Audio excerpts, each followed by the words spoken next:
Diduga selewengkan dana program penggemukan sapi, warga desa Abu Sakim, Bengkulu Tengah jadi tersangka. Polres Bengkulu Tengah resmi menetapkan seorang warga desa Abu Sakim, Kecamatan Pondok Kelapa, Kabupaten Bengkulu Tengah, berinisial BA54 sebagai tersangka, Selasa tanggal 19 Agustus tahun 2025.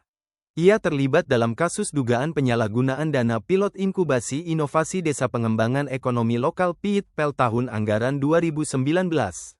Penetapan tersangka dilakukan setelah penyidik menemukan indikasi kuat penyimpangan dalam pengelolaan dana yang bersumber dari APBN dengan nilai ratusan juta rupiah tersebut. Kapolres Bengkulu Tengah, AKBP Totok Handoyo, menjelaskan bahwa kasus ini berawal dari laporan masyarakat terkait dugaan penyelewengan program penggemukan sapi berbasis sumber daya lokal yang dijalankan di Desa Abu Sakim pada 2019. Program tersebut sejatinya bertujuan meningkatkan perekonomian desa melalui pengembangan agribisnis sapi dengan total kebutuhan dana sebesar Rp727.606.664. Dana itu terbagi untuk rencana produksi sapi jantan sebesar Rp594.081.440, anggaran biaya inkubasi Rp89.016.816, dan anggaran operasional TPKK Rp44.508.408.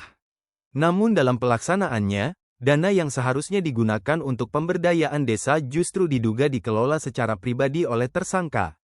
Berdasarkan hasil audit yang dilakukan BPKP, ditemukan kerugian negara mencapai Rp298.123.664.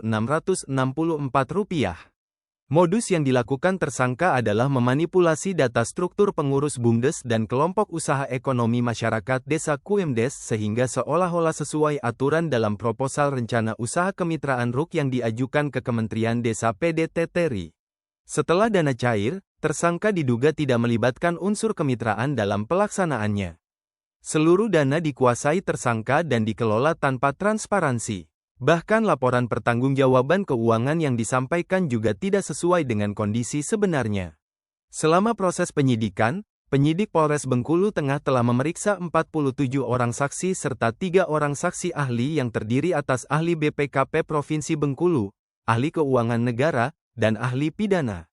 Polisi juga menyita sedikitnya 14 barang bukti berupa dokumen penting, termasuk lampiran petunjuk teknis operasional, rencana usaha kemitraan, laporan pertanggungjawaban kegiatan, dan dokumen pendirian BUMDes.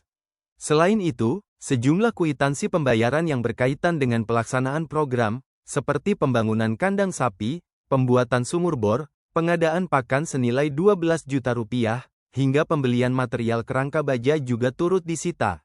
Atas perbuatannya, tersangka Basuki dijerat Pasal 2 Ayat 1 Subsider Pasal 3 Undang-Undang Republik Indonesia Nomor 31 Tahun 1999 tentang Pemberantasan Tindak Pidana Korupsi yang telah diubah dengan Undang-Undang Republik Indonesia Nomor 20 Tahun 2001 tentang perubahan atas Undang-Undang Republik Indonesia Nomor 31 Tahun 1999 Junto Pasal 55 Ayat 1 Pertama KUHP.